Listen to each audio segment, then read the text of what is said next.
Baik, bismillahirrahmanirrahim. Assalamualaikum warahmatullahi wabarakatuh. Hamdan wa syukronillah. Allahumma sholli ala Sayyidina Muhammad. Untuk menambah keberkahan pada kegiatan belajar hari ini, marilah kita buka kegiatan belajar kali ini dengan bacaan basmalah bersama-sama. Bismillahirrahmanirrahim. Serta untuk menambah kehusuan pada pembelajaran kali ini, marilah kita bacakan surat Al-Fatihah bersama-sama. A'udzu billahi minasyaitonir rajim. Bismillahirrahmanirrahim. Alhamdulillahi rabbil alamin. Ar-Rahmanir-Rahim. Maliki yaumiddin. Iyyaka na'budu wa iyyaka nasta'in. Ihdinas siratal mustaqim. Siratal ladzina an'amta 'alaihim ghairil maghdubi 'alaihim waladdallin. Amin. Allahumma amin. Nah, bagaimana kabar anak-anak semua? Mudah-mudahan selalu sehat ya, mudah-mudahan selalu lancar, mudah-mudahan selalu barokah, selalu berada dalam lindungan Allah Subhanahu wa taala. Dan hati-hati juga pada zaman sekarang gitu ya, di mana wabah sedang marak, di mana penyakit sedang melanda di mana-mana. Kita harus senantiasa menjaga kesehatan, menjaga pola makan, tidur teratur, dan lain-lain, supaya kita senantiasa sehat, supaya kita senantiasa bisa mengikuti pembelajaran sebagaimana mestinya. Nah, mungkin itu ya untuk pembukaan. Pada pertemuan kali ini akan melanjutkan pertemuan yang kemarin ya. Pertemuan yang kemarin mengenai pelaksanaan khutbah, tabligh, dan dakwah. Nah, kemarin sudah dibahas mengenai pengertian. Apa itu pengertian khutbah? Apa itu pengertian tabligh? Apa itu pengertian dakwah? Dan disinggung juga ya mengenai rukun-rukun khutbah. Yang ada berapa? Ada 5 ya. Disinggung juga mengenai syarat dari khotib yang akan membawakan khutbah, syarat dari materi khotib, materi yang akan dibawakan pada waktu khutbah. Nah, sudah dijelaskan pada pertemuan sebelumnya. Dibaca-baca lagi, dibuka lagi catatannya, dibuka lagi buku pegangannya, dibuka di paririmpona, cenanya tak cek bahasa sepuh nama paririmpon. Catatanana dibukaan deui, diapalkeun deui ulah, bubar poho gitu nya. Setelahnya pertemuan pertama dibahas, pertemuan selanjutnya dibahas, pertemuan pertama lupa lagi, lebar gitu nya. Nah, selanjutnya kita akan pada pertemuan kali ini akan membahas mengenai dalil. Nah, setelahnya kemarin dibahas mengenai pengertian khutbah, pengertian tabligh, pengertian dakwah, rukun, syarat, dan sebagainya. Nah, kita masuk kepada dalil. Dalil dari khutbah, dalil dari tabligh dan dakwah. Dan juga akan dibahas mengenai hikmah dan manfaat ya, lebih tepatnya. Hikmah dan manfaat dari adanya khutbah, hikmah dan manfaat dari adanya tabligh, serta hikmah dan manfaat dari adanya dakwah. Nah, itu jadi itu ya. Itu poin capaian yang akan kita capai mudah-mudahan pada pertemuan pembelajaran kali ini. Dalil dan juga hikmah dari ketiga poin, yaitu khutbah, tabligh, dan dakwah. Oke, dilanjut ya kepada yang pertama, yaitu dalil tentang khutbah.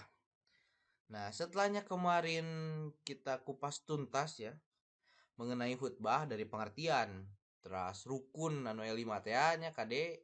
Nah bagi bapak-bapaknya, bagi anak-anak, bagi siswa-siswa anu ke kapayuna mudah-mudahan janten calon supir masjid ya, calon-calon khotib harus tahu mengenai kelima rukun khutbah yang pada pertemuan kemarin sudah dibahas, rukun serta syarat. Nah sekarang dalil.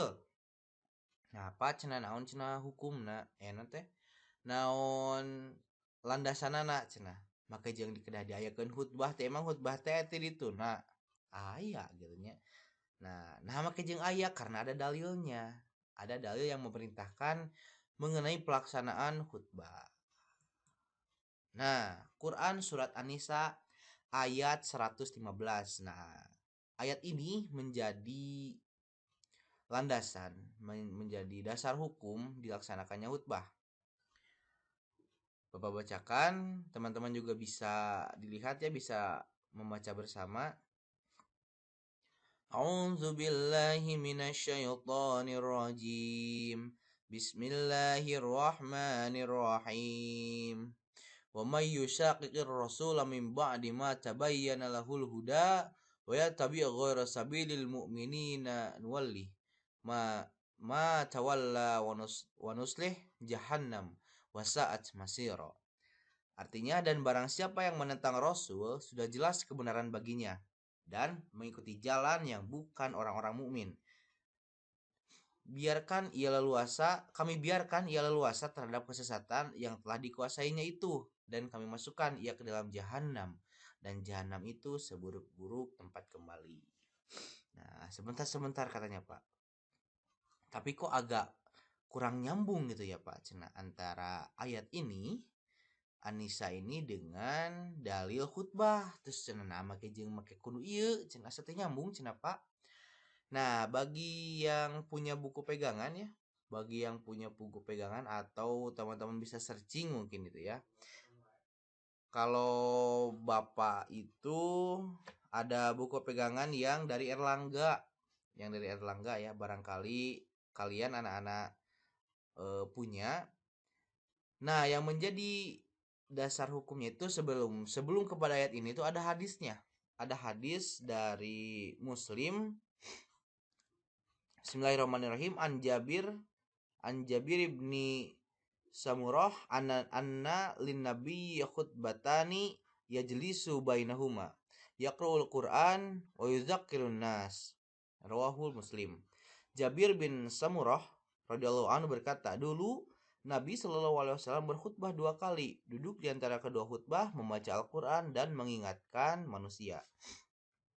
Nah, dalam hadis tersebut dijelaskan mengenai khutbah Nabi gitu. Nah, dijelaskan khutbah Nabi ini bahwa Nabi itu dulu juga pernah berkhutbah gitu ya.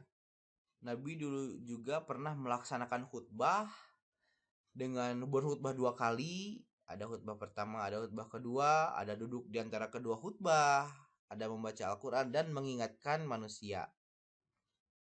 Nah, lalu korelasinya atau hubungannya dengan ayat ini, dan barang siapa yang menentang Rasul sudah jelas kebenaran baginya. Nah, menentang Rasul di sini menentang khutbah Rasul.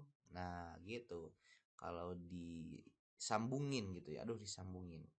Kalau disambungkan dengan hadis Muslim ya. Nah, jadi dan barang siapa yang menentang Rasul sudah jelas kebenaran baginya, menentang akan khutbah Rasul. Nah, kalau dikorelasikan sekarang, pada zaman sekarang, karena memang kita tidak satu zaman dengan Rasul, dan barang siapa yang menentang khutbah Rasul itu mungkin menentang akan adanya khutbah yang dulu juga dilaksanakan oleh Rasul gitu ta. Jadi menentang bahwa khutbah mah hoax cenah kitu nya. Khutbah mah teu dituna. Nah, yang menentang akan hal itu, menentang Rasul, menentang tentang khutbahnya Rasul, menentang tentang materi yang disampaikan oleh khutbahnya Rasul, sudah jelas kebenaran baginya. Nah, itu yang disebut menentang itu ya. Jadi menentang akan kekhutbahan Rasul dan mengikuti jalan yang bukan jalan orang-orang mukmin, itu menentang yang tadi. Nah, kami biarkan ia leluasa terhadap kesesatan yang telah dikuasainya itu. Kami biarkan. Nah, ini ya, perlu digarisbawahi, Allah Subhanahu wa taala itu membiarkan orang-orang yang sesat. Nah, mudah-mudahan ya salah satunya kita dengan mengimani adanya khutbah Rasul, mengimani akan adanya prosesi khutbah, mengimani akan materi yang disampaikan oleh khotib itu adalah benar adanya.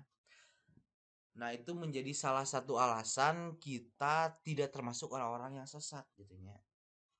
Karena ngerinya sieun sebenarnya namanya gitu ya, tatkala Allah Subhanahu wa taala membiarkan gitu. Kan berenanya pantas mah kieu nya. Tatkala orang salah nya digeunggeureukkeun. Tatkala kita ke jalan yang salah yo diuruskan kembali kepada jalan yang benar. Nah, ieu mah diantepkeun ke sina sesat gitu. Nah, jadi itu termasuk kepada panyungkun Gusti gitu nya. Panyungkun Allah terhadap orang-orang yang sesat, walah keun sesat mah sesat gitu. Kun sina lebih dalam dengan kesesatannya. Nah, mudah-mudahan kita selalu berada dalam jalan yang benar, selalu dalam bimbingan Allah. Henteu sesat, henteu diantepkeun sesat. Atuh meureunana lamun urang sesat jadi panghintrekeun ku Gusti teh kitu nya. Diberi teguran. Jangan sampai Allah membiarkan kita terhadap kesesatan. Tah ngerinya eta sieun gitu nya. Dan kami masukkan ia ke dalam jahanam tuh, naudzubillahi min dzalik. Eta make balasanana keur mah eukeur di dunia itu. Allah biarkan ia terhadap kesesatan. Nah, nanti juga tempat pulangnya adalah jahanam. Lalu apa itu jahanam itu? Wasaat masiro. Dan jahanam itu adalah seburuk-buruknya tempat kembali gitunya. Karena memang mungkin anak-anak sudah banyak mendengarnya mengenai betapa mengerikannya jahanam, mengenai betapa tidak enakna jahanam gitunya. Yang namanya nerakanya keur mah ku neraka naungkul ge tidak ada yang betah manusia itu di dalam neraka, apalagi ini neraka jahanam gitu. Ieu mah ultimate na neraka ya jahanam gitu nya. Naudzubillah min dzalik, mudah-mudahan kita tidak termasuk ke dalam golongan orang-orang yang disinggung di Quran surat An-Nisa ayat 115 dengan cara ya kita mengimani, salah satunya kita mengimani akan khutbah ini ngaregepkeun syukur-syukur mah urang teh merenanya jadi khotib-khotib selanjutnya. Da anu khotib ayeuna teh kantos karolot gitunya, tos sarepuh tos taredamang saha deui meureunnan penerus-penerusna teh. Nah, gitu. Itu pertama, dalil tentang khutbah ya. Bisa dicatat Quran surat An-Nisa ayat 115.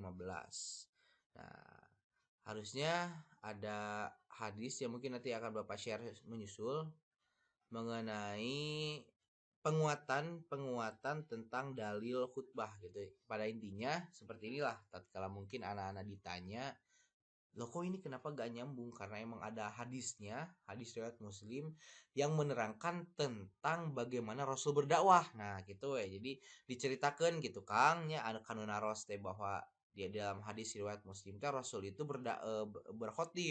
berkhutbah.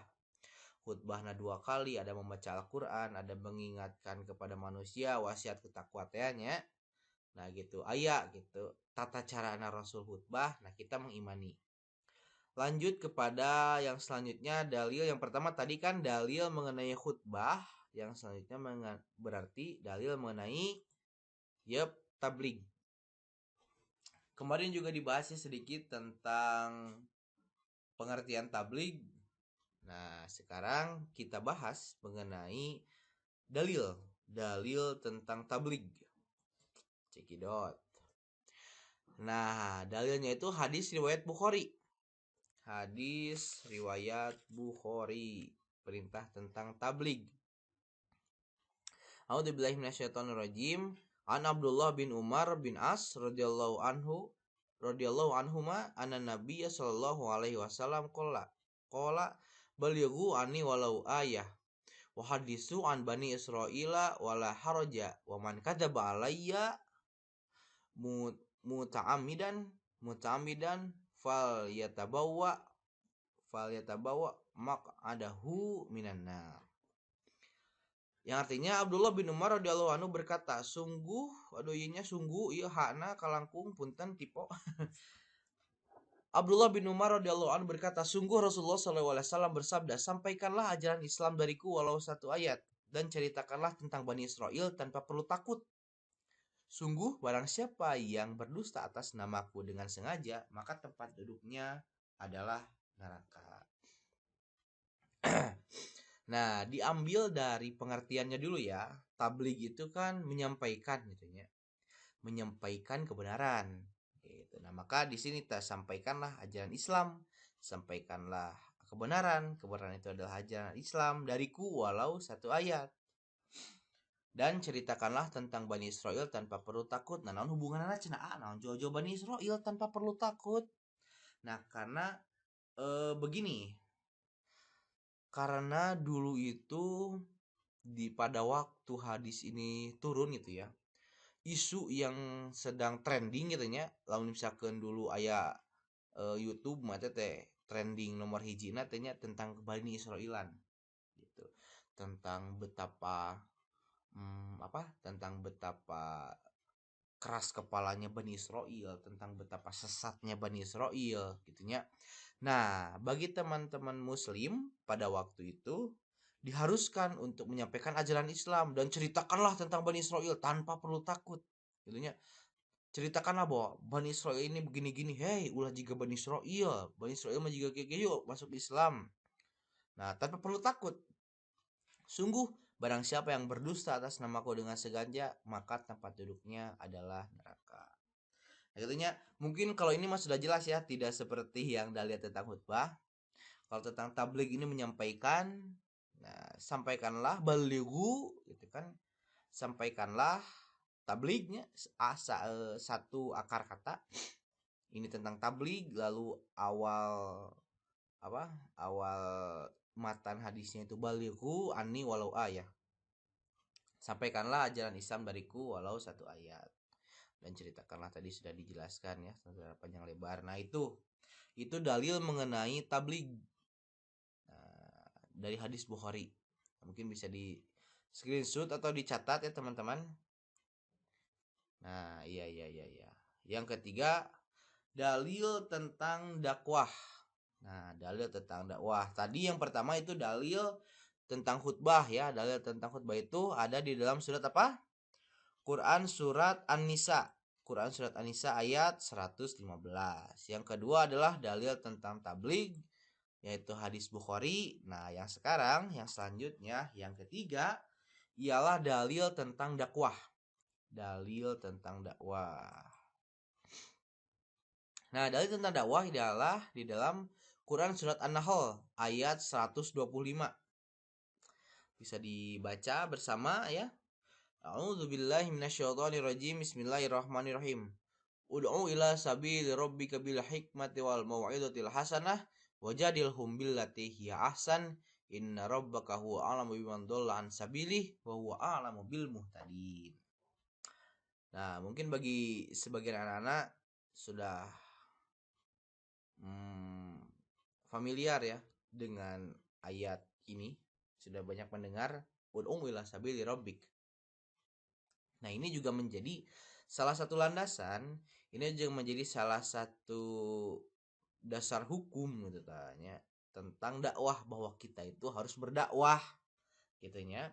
Kita itu harus berdakwah cek saha cenah cek Al-Qur'an. Gitu lain cek Bapak. Ud'u ila sabili rabbika bil hikmah. Serulah manusia kepada jalan Tuhanmu dengan hikmah dan pelajaran yang baik. Dan bantahlah mereka dengan cara yang baik. Sesungguhnya Tuhanmu dialah yang lebih mengetahui tentang apa yang tersesat dari jalannya, dan dialah yang lebih mengetahui orang-orang yang mendapat petunjuk. Nah, karena memang sesuai dengan pengertiannya ya di pertemuan sebelumnya tentang dakwah itu bahwa menyerukan kepada halayak ramai ya, kita sebagai dai gitu kan, yang mengajak serulah manusia kepada jalan Tuhanmu. Nah, tapi dengan hikmah. Nah, bil hikmah, dengan hikmah dan pelajaran yang baik.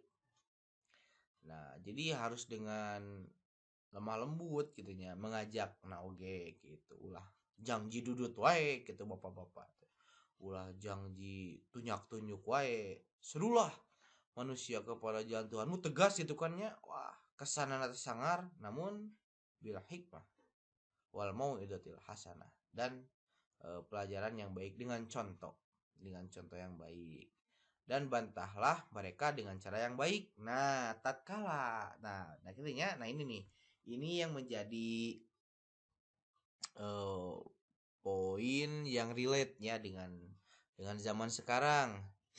Wajadilhum billati hiya ahsan. Nah, dan bantahlah mereka dengan cara yang baik. Nah, tatkala kita menyeru, tatkala kita mengajak kepada orang lain, gitu ya, pasti kepada kebaikan pastinya juga ya. Pasti kita itu menemui suatu rintangan. Pasti kita itu menemui suatu hmm, rintangan, halangan, bantahan itunya atau cek bahasa orang mah hatersnya gitunya. Nah, dan bantahlah haters dengan cara yang baik ya gitunya. Lamun di bahasa aya nama wajah di lumbilati ya dan bantahlah haters dengan cara yang baik. Nah, gitu walaupun mereka itu salah, urang ge ulah janji wae nyarekan, "Heuh, mana teh salah." Gitu atuh kan berenang salah dicek urangnya.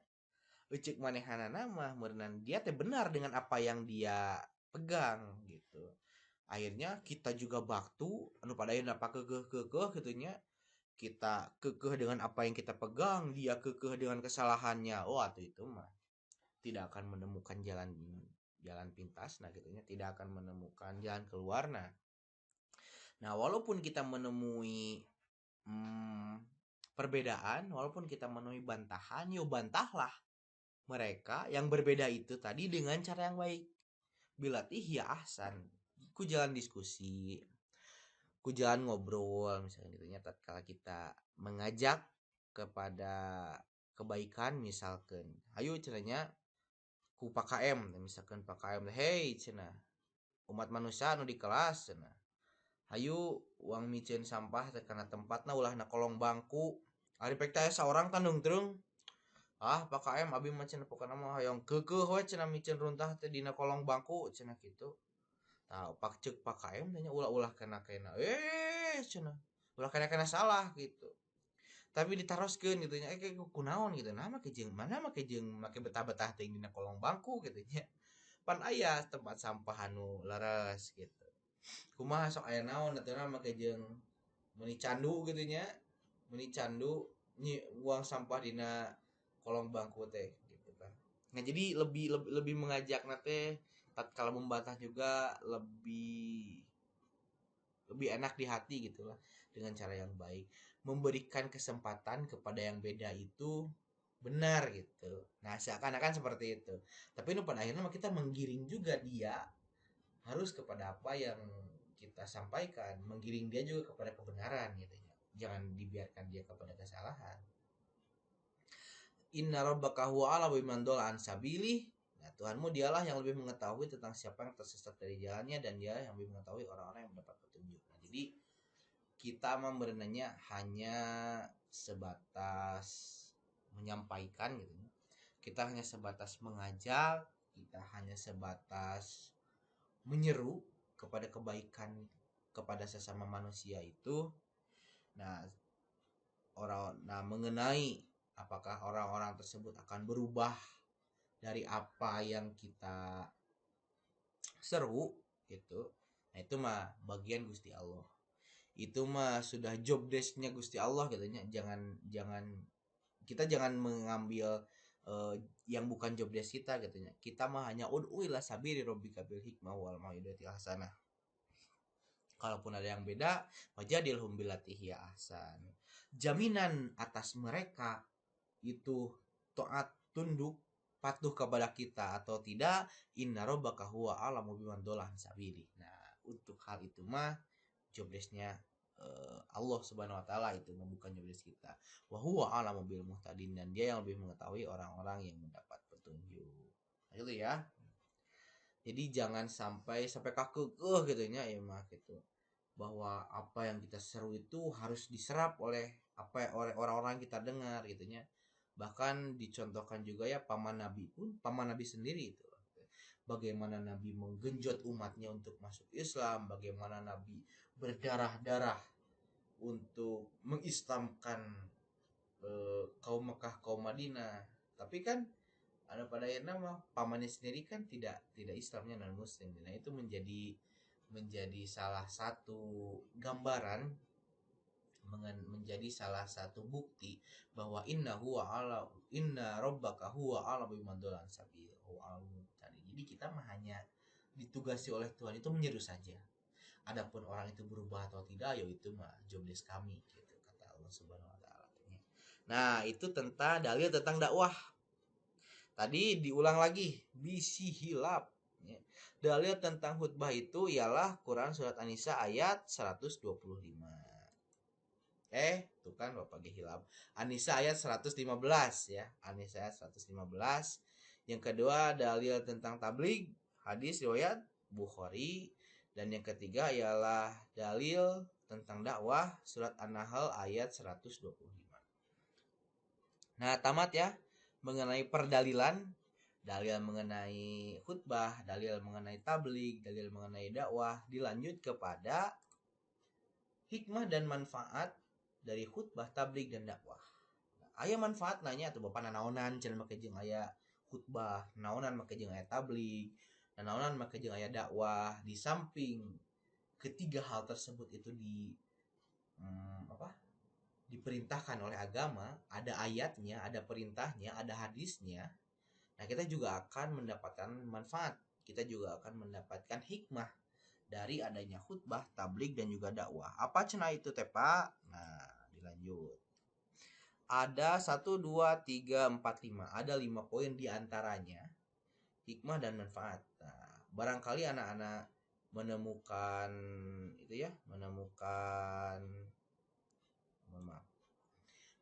hikmah dan manfaat yang lain. Bapak cenah bima cenah saatosna khutbah teh cenah aya kenging hikmah, cenah kenging manfaat, tapi teu aya dina 5 ieu eta lebet hikmah teu nya lebet gitu siapa nya. Jadi ini mah hanya gambaran saja, gambaran mengenai hikmah dan manfaat. Apa cenah yang pertama, mengajak umat Islam untuk meningkatkan keimanan dan ketakwaan kepada Allah Subhanahu wa taala. Ya itu mah sudah jelas ya. Karena memang tujuan daripada khutbah, tujuan daripada tabligh, tujuan daripada dakwah itu adalah mengajak umat Islam, menegur umat Islam gitu ya, memberitahu umat Islam untuk meningkatkan keimanan dan ketakwaan. Itunya. Jadi dari apapun yang kita jelaskan, dari apapun yang kita sampaikan kepada orang lain, harus substansinya itu kepada meningkatkan keimanan ketakwaan. Gitu. Tatkala misalkan kita berdakwah atau bukan berdakwah, hanya kita berbagi ilmu mengenai geologi gitu ya, bahwa bumi itu kecil, planet bumi itu kecil, masih banyak planet-planet yang lain. Nah itu kan kita menjelaskan, kembalikan lagi kepada meningkatkan keimanan. Nah itu merupakan fenomena yang harus kita subhanallahkan gitu ya.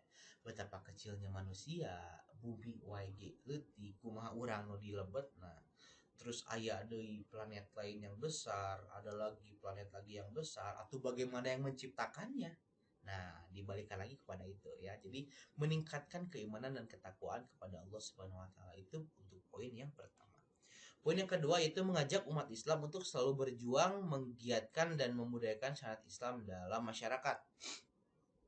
Nah, jadi untuk menciptakan masyarakat yang lebih religi gitu ya, meningkatkan masyarakat yang lebih islami, berjuang menggiatkan. Jadi sing giat kepada keislaman itu menjadi budaya katanya, menyapa salam kepada orang lain itu menjadi budaya, memberikan senyum itu menjadi budaya, an-nadhafatu minal iman, membuang sampah sembarangan itu menjadi budaya, membudayakan syariat Islam di masyarakat. Nah, gitu. Iya, itu salah satunya dari adanya khutbah, tabligh dan dakwah. Untuk poin selanjutnya itu menyampaikan informasi mengenai perkembangan ilmu pengetahuan dan hal-hal yang bersifat aktual kepada umat Islam. Nah, jadi tidak hanya kita menyampaikan ayat-ayat dan penjelasannya saja gitu ya.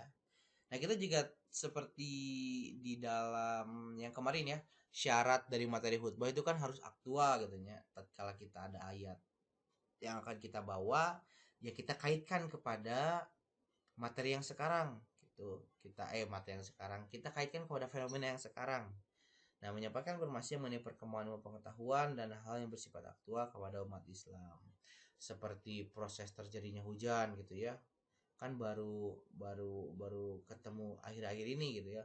Nah, sedangkan di dalam Al-Qur'an itu sudah dijelaskan gitu kan bagaimana air itu ke laut, laut itu kemudian menguap naik menjadi awan dan hujan lagi. Nah, perputaran seperti itu sebenarnya sudah dijelaskan di dalam Al-Qur'an, cuman secara ilmiah baru ditemukan teorinya. Nah, itu bisa bisa menjadi salah satu poin menyampaikan informasi perkembangan ilmu pengetahuan. Selanjutnya mengingatkan umat Islam akan ajaran Islam baik perintah maupun larangan yang terdapat di dalamnya. Nah, karena memang kita manusia gitu ya, eh, al insanu mahalul khoto wan nisyan. Karena manusia itu tempatnya salah jeung lupa. Nah, mengingatkan kembali gitu bahwa hey, ye perintah ye kedah dilaksanakan. Hey, ye larangan ye harus dijauhi. Nah, mengingatkan kembali gitu ya. Kadang-kadang kita juga suka terlena gitu ya mengenai perintah-perintah yang kadang kita tinggalkan, mengenai larangan-larangan yang malah kita dawamkan gitu, yang malah kita kerjakan. Nah, salah satu untuk mengingatnya bisa dengan khutbah tablik dan juga dakwah. Mengatakan sebisa-bisa mungkin banyak kalau misalkan lihat YouTube teh atuh ulah ulah ningali nu lain wae gitu nya. Tingali teh tentang dakwah gitu. Sakali-kali malah atunya gitu untuk unggal-unggal sakali-kali mah gitu tentang dakwah. Itu menjadi reminder, itu menjadi pengingat buat kita bahwa hey, ada perintah yang harus kita laksanakan nih. Hey, ada larangan yang harus kita jauhi nih. Nah, seperti itu. Itu untuk poin yang keempat. Poin selanjutnya, poin terakhir yaitu mengingatkan umat Islam untuk meningkatkan ukhuwah Islamnya. Sudah jelas ya itu mah dengan kita mengadakan kumpulan umat-umat Islam di dalam khutbah, di dalam tabligh, di dalam dakwah, tentu dengan hal tersebut kita secara otomatis meningkatkan ukhuwah Islamiyah, meningkatkan solidaritas antar umat Islam. Nah, itu di antara lima yang menjadi hikmah dan juga manfaat adanya khutbah, tabligh dan juga dakwah. Nah, gitu ya. Untuk apa? Untuk tugasnya Bapak ini dulu. Nah, terima kasih ya gitu ya. Nah, sekarang diperhatikan ya kepada semuanya untuk tugas pada pertemuan sekarang yaitu Bapak akan share di SPI tentunya materi khutbah sedikit lah ya. Materi khutbah. Nah, bukan bisa ya, harus tugasnya yaitu oleh anak-anak dicatat lagi khutbahnya itu, kemudian digarisbawahi ya, kemudian digarisbawahi dan disebutkan mana yang menjadi rukun khutbah. Misalkan garis bawahi ini adalah seret nomor 1. Nah, ini adalah rukun khutbah yang pertama. Seret ini adalah rukun khutbah yang kedua. Seret ini adalah rukun khutbah yang ketiga. Nah, gitu ya, paham ya, gampang lah. Jadi Bapak akan share teks khutbah pondok danya mau panjang-panjang teuing karunya pondok teks khutbah oleh anak-anak semua di garis bawahi, disebutkan mana yang termasuk rukun khutbah. Apabila lupa lagi rukun khutbah teh nu mana cenah Pak ilap deui ya bisa dibuka kembali catatannya, bisa dilihat kembali buku pegangannya atau bisa di searching ya gitu mengenai kelima rukun khutbah. Kemudian dicocokkan mana ieu cenah sholawat kepada Nabi teh, mana ieu cenah ieu wasiat ku takwa teh di garis bawahi buledan nomor 3 wasiat takwa. Nah, gitu ya. Nah, gitu. Itu untuk tugasnya.